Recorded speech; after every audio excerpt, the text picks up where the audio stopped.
about to witness. Mr Shiz.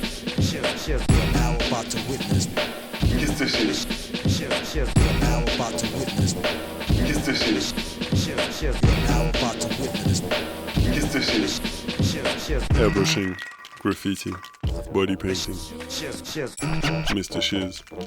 My name is Mr Shiz. I'm an artist. I specialize in body painting and murals, spray can, airbrushing, brushes.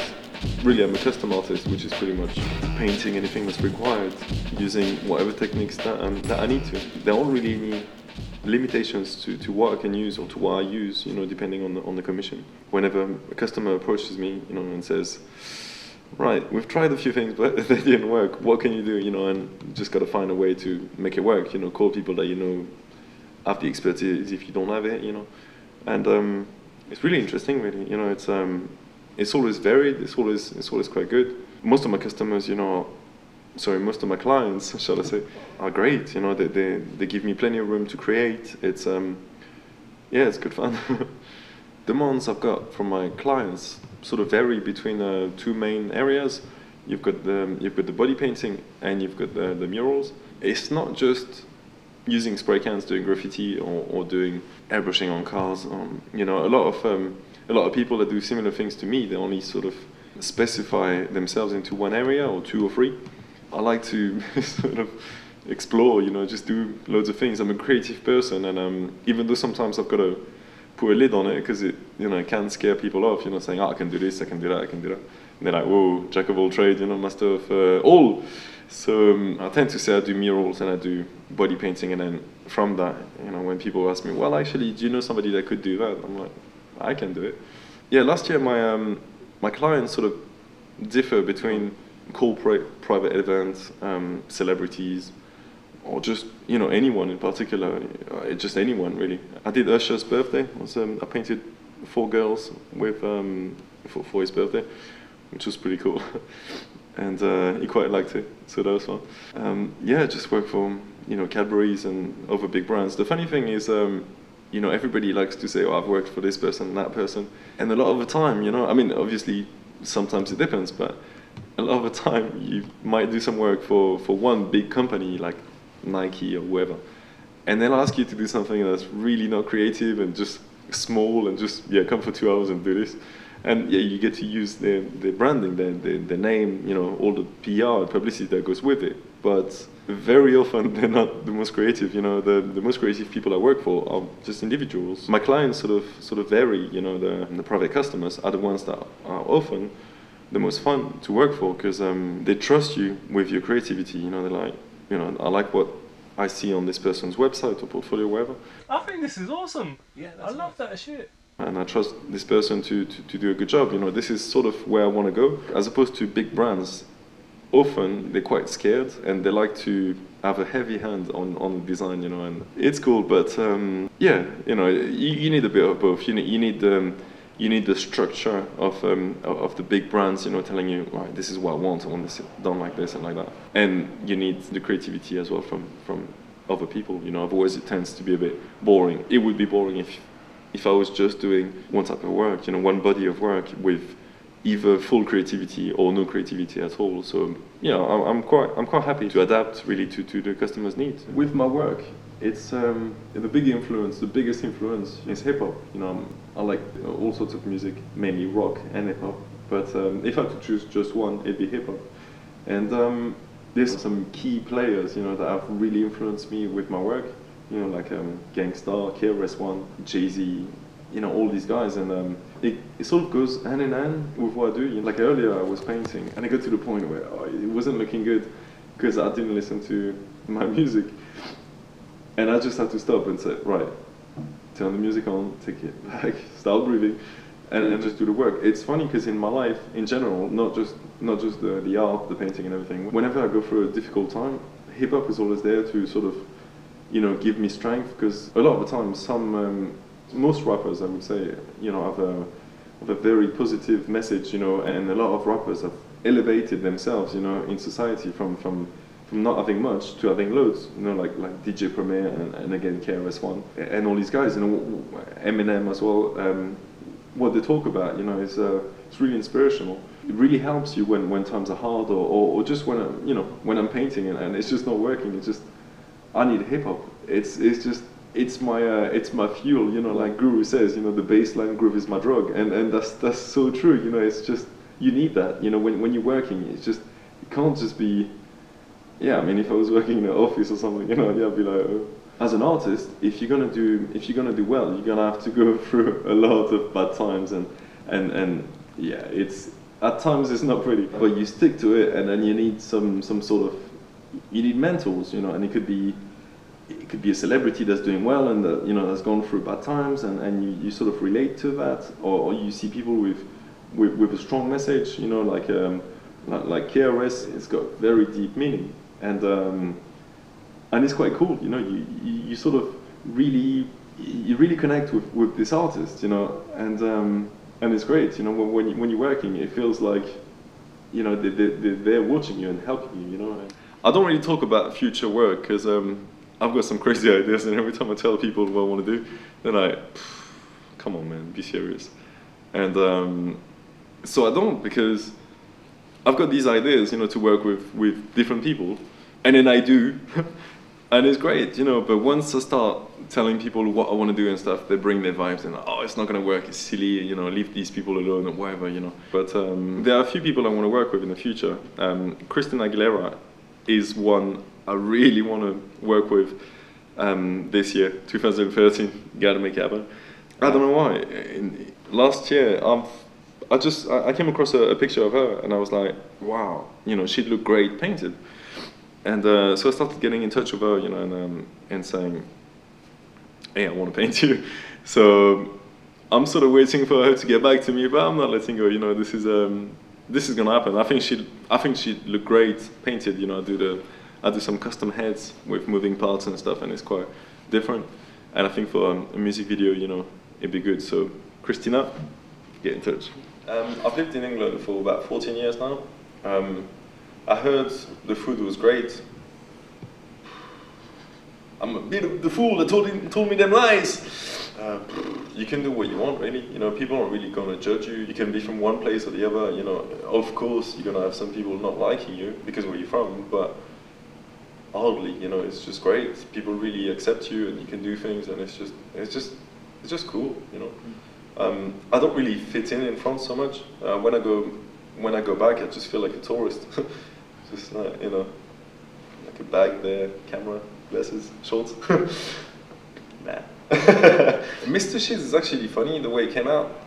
Not that funny, but I was looking for a way to make money from my art when I went to art college back in France, and it was great. But when I came to England for about 4 or 5 years, I worked in shoe shops and clothes shops and anything that's as far away from art as possible. And I was like, all right, stop.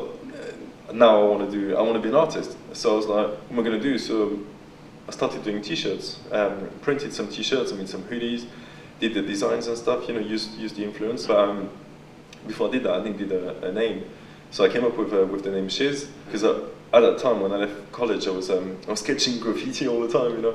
I never actually painted on the walls, but just drawing all the time. You know, every time I took the plane, the train, anywhere really, I was just sketching. You know, I couldn't help it. Even now, you know, I've had tablets and whatnot, but I can't. I take the plane, I'm just gonna pull out my pen, my pencil, and just sketch letters. Even though I never paint letters, or hardly when I'm in front of the wall. But when I started my career, you know, obviously I needed the name, so I did what most graffiti artists do. You know, you write the alphabet, you cross out the letters you don't like, and whatever you're left with, you make a name.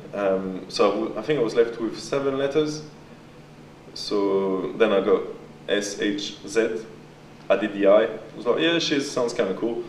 So that's it, I had my name, you know. And then I listened to some of Snoop Dogg and E40 tunes, you know, and they were going, oh, this is the Shiz and this and that. I was like, oh man, it's already taken.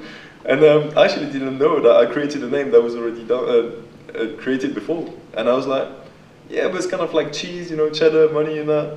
Yeah, that's cool, I'll keep it. And so that was my name for about 4 years, I think.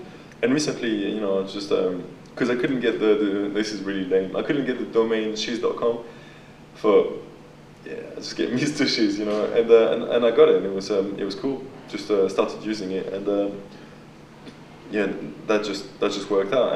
And when I started sketching letters and painting letters, I realized that M and R are actually my favorite, with the S obviously, actually my favorite to paint with. And so yeah, you know, it stuck. And it's actually funny because now people say, so what's your name? You know, Mr. Shiz. But that's your surname. What's your name? Shiz? Yeah, that's my name, Shiz. Yeah, when I started, you know, my first graffiti piece, you know, was excellent. Not my first wall was bad. It was painful, but yeah, just you know, kept at it, you know, and got better by doing it quite a lot. I used to go to the museums on Cromwell Road, National History Museum, V&A, and all that. You know, just sketch, you know, grab a stool, be there all day, sketch. Go home, paint, sketch, just be on it. You know, until it was like, I don't know, 5 o'clock, and I had to get up at 7 to go to work. It was just, I didn't care because I wasn't getting any sort of joy in the work I was doing then, and I wasn't giving anything back, you know, with my art, which is the best thing I do. You know, obviously some people like it, some people don't, but personally I can say that it's the thing I do the best. It's just all these hours just sketching.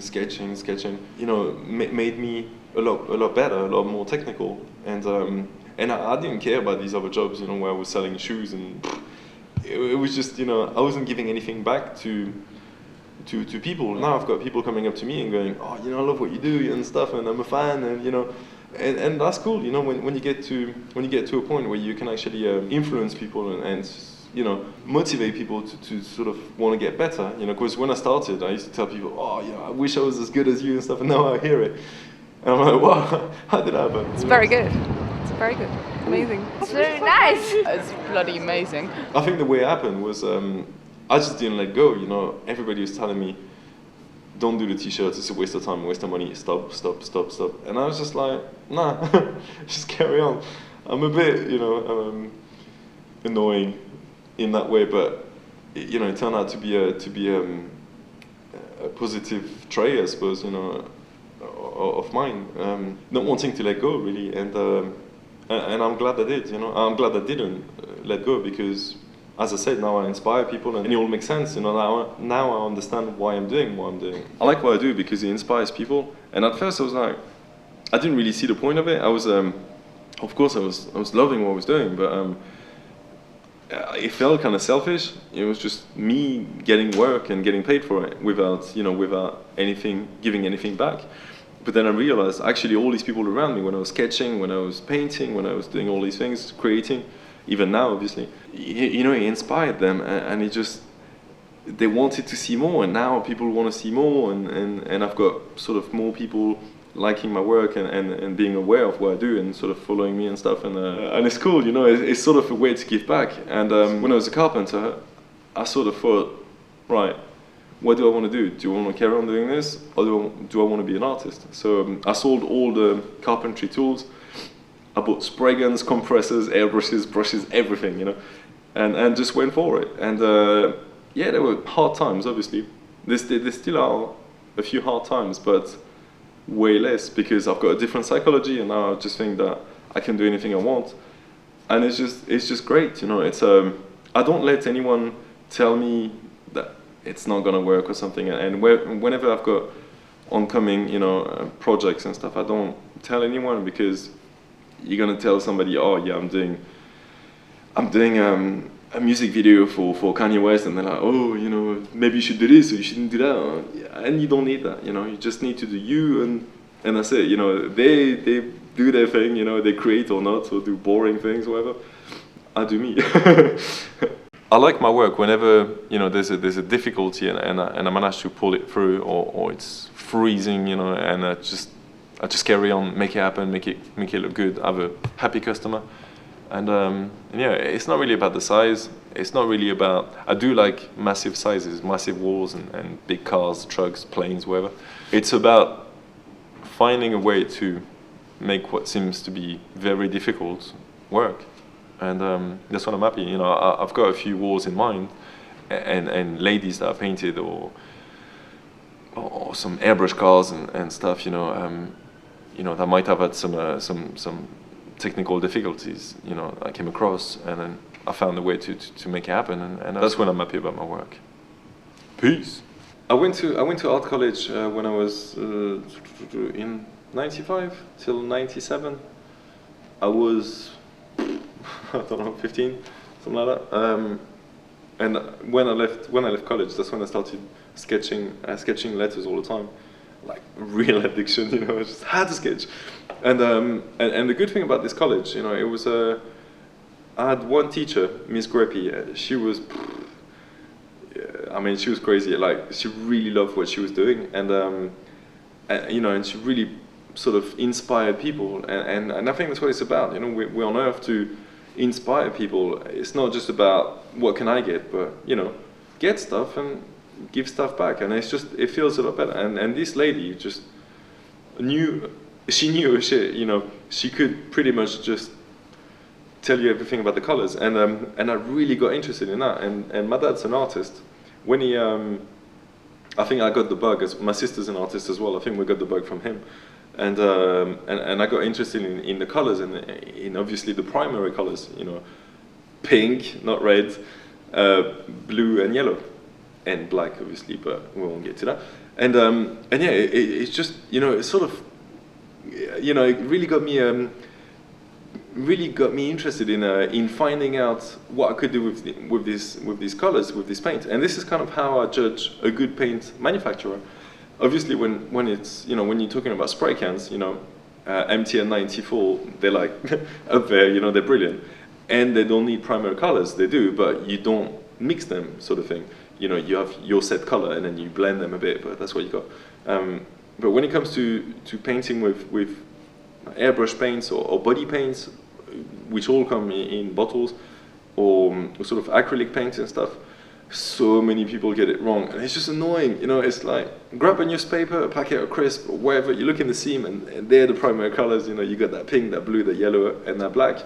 And when you go in an art shop, any art shop, and you'll find, I went to an art shop just in London, East London, and I went through all the acrylic paints, and there are two brands, the cheapest and the most expensive, had correct colors. Everything else was just watered down, sort of slightly white pink and stuff, which you can't use, obviously. And it's the same, I got the same sort of drive when it came to finding a way to paint on any material possible. And when you paint cars, this is, you paint a wall and just paint it, that's it, end of story. But when you paint a car, there's so much more involved. If you're going to use an airbrush, you're going to sand it, you're going to prepare it, you're going to do your primers, your base coats, your artwork, your top coats, your lacquer, everything, and 10 years later it'll be the same. If you do it badly, then obviously it's not so good. But yeah, painting cars made me want to learn more about techniques, sort of every technique really, and apart from rubber, which is hard to paint on, nearly impossible, yeah, I can paint on pretty much anything, and when I don't know, I ask my dad, because he knows so much. He's read so many books about paint and materials and primers and stuff, and how to prepare the paint. And I just pride myself on doing a good job. I give the car back to the customer. It's great. It is a Lamborghini. It might flake in a week or two. You can't do that. It's got to be. It's got to be good. It's got to be perfect. And I wish in England, people had a bit more balls. Can I say balls? About customizing their cars, because like you look in America, everybody's got custom cars, and it's easy to follow trends. You just see loads of custom cars. There's no merit. You're like, oh, okay, I'll get it painted. It's fine. It's like tattoos now. Everybody got tattoos. It's okay. But in England, it's so hard because there's so few and far between custom cars that nobody's really interested in doing them, because what are people gonna say? It doesn't matter. But that being said, I do get custom cars, and I'm getting more and more, so it's cool. Get your car customized. As far as the graffiti world, this is a touchy one, because I don't qualify as a proper graffiti artist, because I never actually went out and done trains and done illegal stuff, and I did a tag in a warehouse once. But yeah, no, apart from that, I suppose I paid my dues in the fact that I've painted so many walls, and I don't know, it's just that burning desire to get better, you know. And when I started getting better, I was like, whoa, I'm carrying on, you know. So I just had to paint a lot, and just get better with my skill. And about the culture itself, you know, it's out of the families, I suppose I can say I belong to, you know, the body painting family, the airbrushing family, and the graffiti family. It's the nicest. It's the most welcoming. But at the same time, if you do certain things, or if you like certain people, or if you don't do certain things, then, you know, people won't like you. You know, as opposed to airbrushing and body painting, you know, people sort of do their thing and they don't really care about you.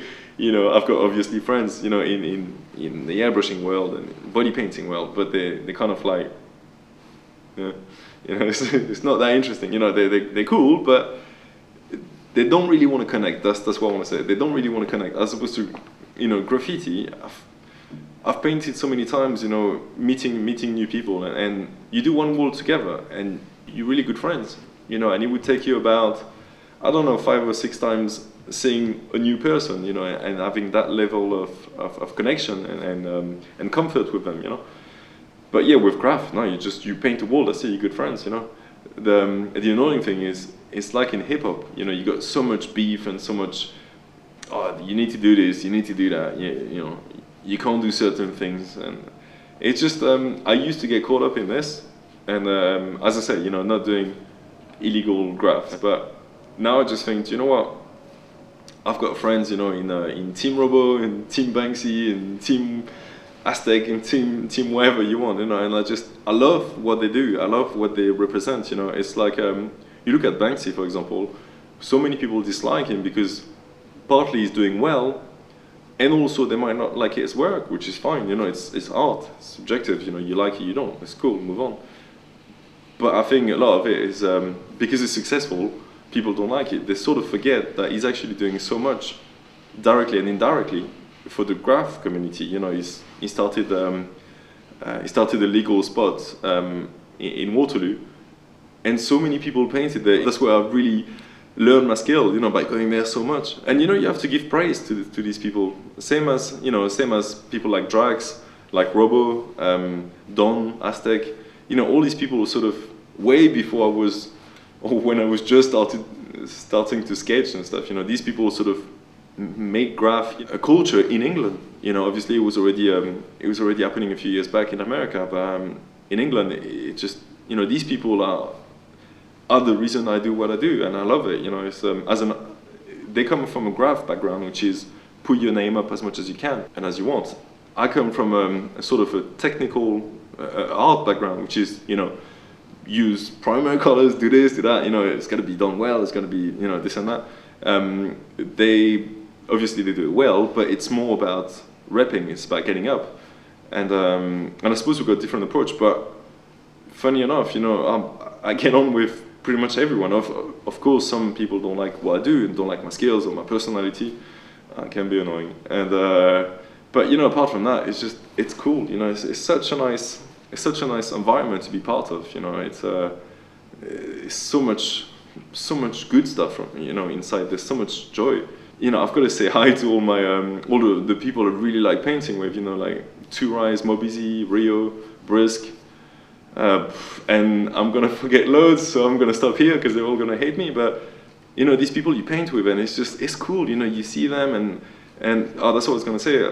As an artist, you know, you dip your brush in the paint, and then you paint, and with cans, it's like it's already mixed. All you gotta do is just paint the wall, and it's just wow. It's just so much freedom. You know, it's nothing like it. I love painting cars. I love painting women. I love airbrushing, but cans is cans. You know, cans is fun.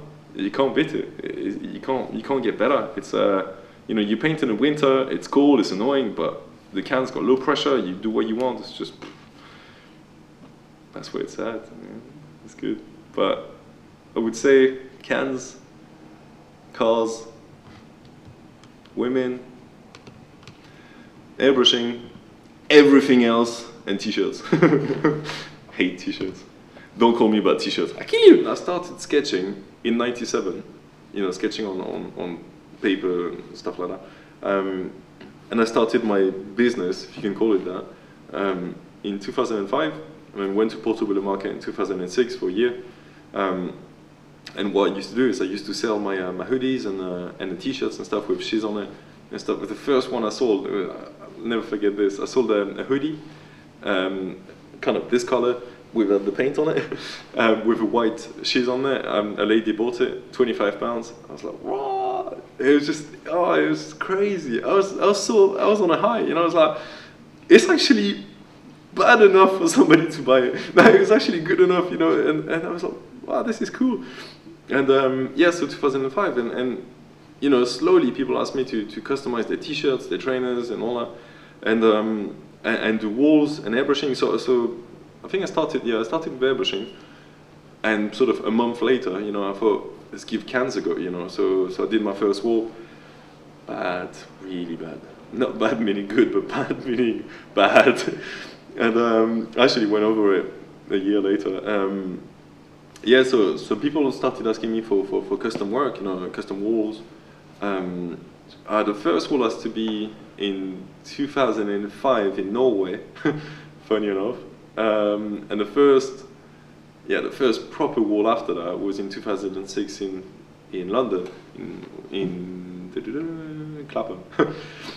Yeah, that was the first proper wall, you know. And it's funny because back then I was using Montana Gold, German Montana Gold. Oh.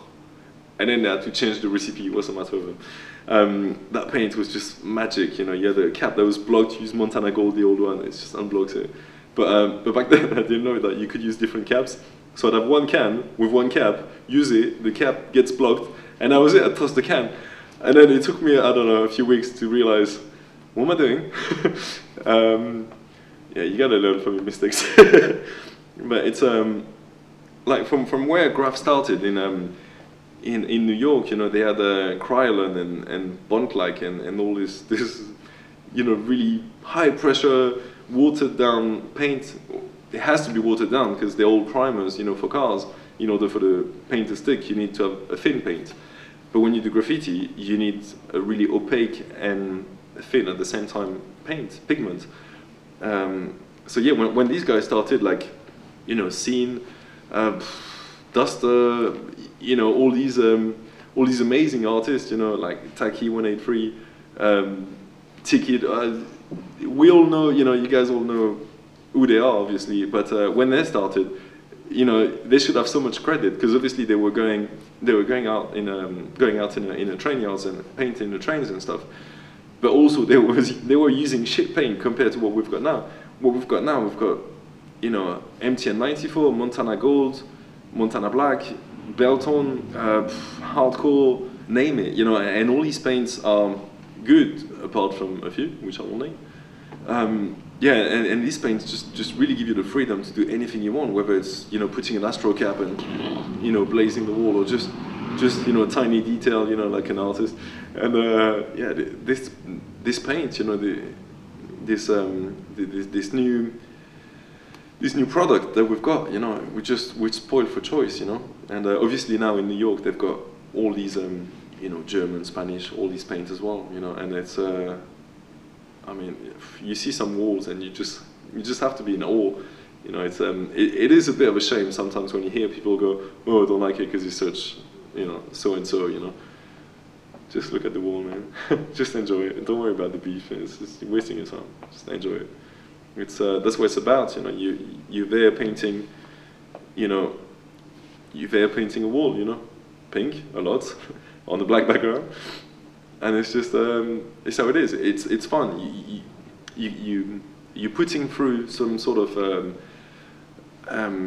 colorful message, shall I say? You know, you've got two families. You got the street artist, and you've got the graffiti artist. You know, graffiti artists don't have any message whatsoever. They paint, it looks good, that's great. You got a street artist, you know, do it fairly quickly, slapdash, you know, it's not always that good, but they've got a message, you know, and it's down to you to decide what you like, you know, and And yeah, I mean, I used to be caught up in the same, being, you know, a graffiti artist and painting walls without meaning, just colors and you know, making it look good. You know, and people go, oh. You know, I used to look at street artists and go, this is, you know, I am better than that. But you know, I went to an event last year in Bristol, and yeah, a guy came up to me and was like, oh, I like what you do, it's cool, you know, I'm painting over there, I just did some stencil work, you know, and I was like, I don't know, just there and then, I thought, so, you know, why am I just gonna give this guy shit, you know, just because he's from a different sort of, you know, family, you know, he's in the street art family, so, you know, I don't have to buy his work, I just gotta appreciate it or not, you know.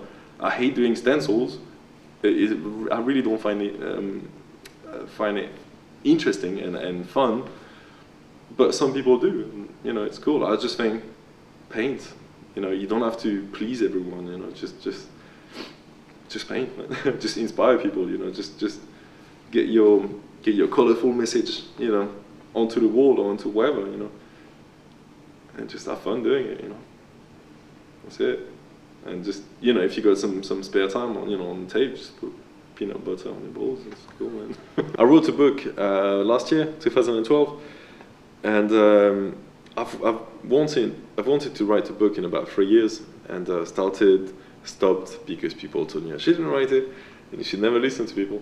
And yeah, it was great, you know. I wanted to write my book, and I've achieved what I wanted to do. It was fun to actually put in a book in a language that's a foreign language, you know, a language that's not my mother tongue, you know, writing a book because I wanted to show people what I knew. It was all about my sort of world, you know, like covered body painting, airbrush, graph, drawing, and all that. And it was fun, you know. I'm really glad I did it. It was a bit long in the making, but after I did it, I was just like, I've written my book, and I didn't care about the sales. I didn't care if I sold any, you know. I think that the next one I'll do it differently, you know.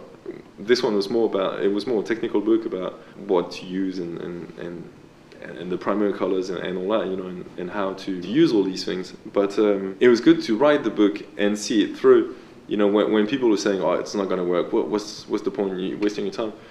Yeah, but I wrote a book in the language that's not my mother tongue, and I'm proud of it, and it's not perfect, but it's great, and it was fun, and my next book will be better, and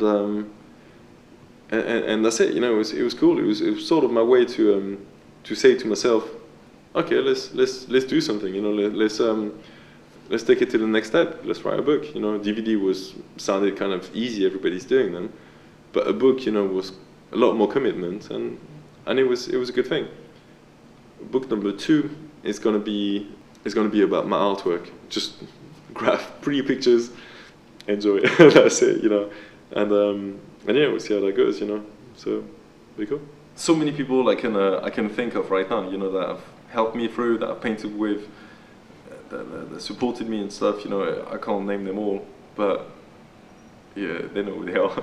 It's you know, you can say you've made it or something by yourself, but you never do. It's always you never do anything by yourself. You know, there are always people around you, and you might have beef with, you know, so and so, you know, being jealous or just not liking your work, you know, or you. But you got so many people there, you know, ready to help you, and yeah, man. I mean, as far as graph, you know, it's you know, I gotta give thanks to Sir from Graffiti Kings that a lot of people got beef with, but he introduced me to the graph world, you know, and it was good, you know. I didn't know. I was sketching and stuff, and I started doing a few walls and stuff, you know. I didn't know, and he was like, "What? You haven't seen style walls, you know?" And he actually made, when we used to work together, he made me sit there, just watch the documentary, and you know, and bomb it, and all these other documentaries, and it was good, you know. It doesn't matter how you fall out with people and stuff. You gotta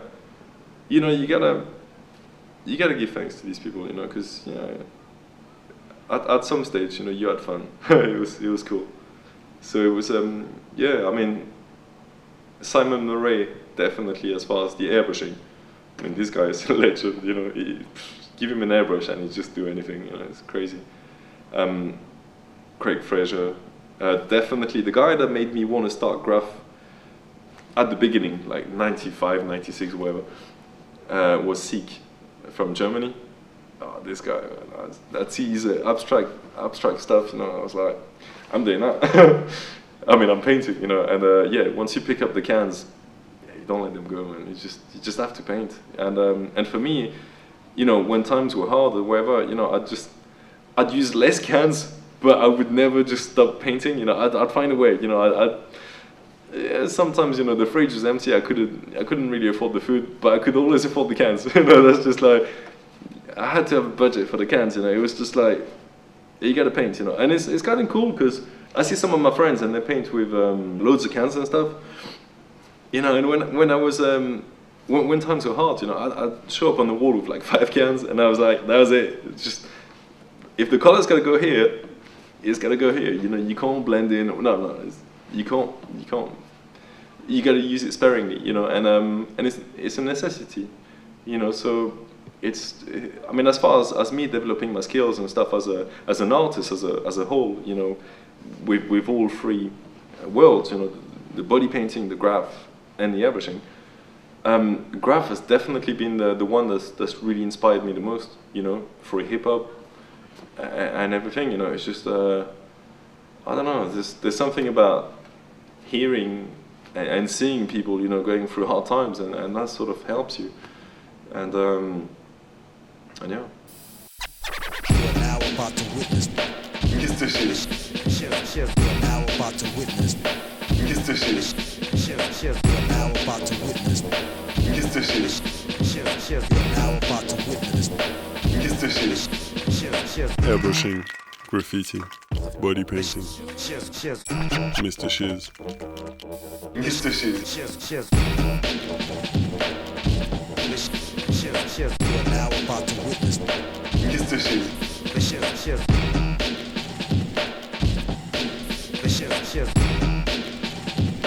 Mr Shiz. You're now about to witness. Whoa. The shift.